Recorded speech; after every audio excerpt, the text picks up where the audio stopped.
Hopefully you are safe and well at home.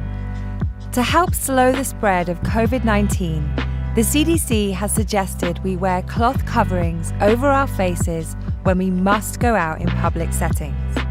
So grab a bandana or cloth square that can be washed after each use, 2 hair ties or rubber bands, and let's make a mask together. Lay the cloth square out flat.